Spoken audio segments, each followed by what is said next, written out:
This is your neighborhood pastor, Bishop O.O. Anthony Johnson, with a word for you from God.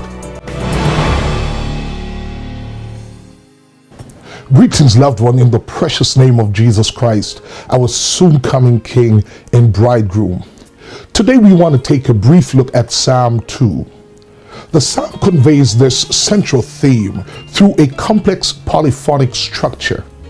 In fact, the text of Psalm 2 contains no less than three discrete voices: the voice of God, the voice of the rulers of the earth, and the voice of God's anointed king, who in turn quotes God and speaks directly to all the other rulers of the earth.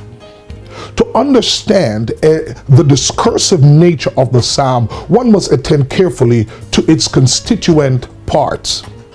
The first section, verses 1 to 3, describes a world in which God has established order through a divinely sponsored king. However, the entire world is currently in an uproar, with the kings of the earth plotting rebellion against God's rule. One might expect this sort of universal upheaval to worry God and God's anointed. Such is not the case, however. The second section of the psalm, verses 4 to 6, portrays God's response, and the third section gives a king's response to the chaotic world, verses 7 through 12. Let's go to Psalms 2. Why do the heathen rage and the people imagine a vain thing? The kings of the earth set themselves, and the rulers take counsel together against the Lord and against his anointed, saying, "Let us break their bands asunder and cast away their cords from us. He that sitteth in the heavens shall laugh. The Lord shall have them in derision. Then shall he speak unto them in his wrath, and vex them in his sore displeasure. Yet have I set my king upon my holy hill of Zion. I will declare the decree. The Lord has said unto me, Thou art my son, this day have I begotten thee. Ask of me, and I shall give thee the heathen for thine inheritance, and the utmost part of the earth for thy possession. Thou shalt break them with a rod of iron, thou shalt dash them in pieces like a potter's vessel. Be wise now, therefore, O ye kings. Be instructed, ye judges of the earth. Serve the Lord with fear, and rejoice with trembling. Kiss the Son, lest he be angry, and ye perish from the way, when his wrath is kindled but a little. Blessed are all they that put their trust in him. Psalms 2, 1 through to 12. After reading Psalm 2, one of the verses that jumped out at me is verse 3.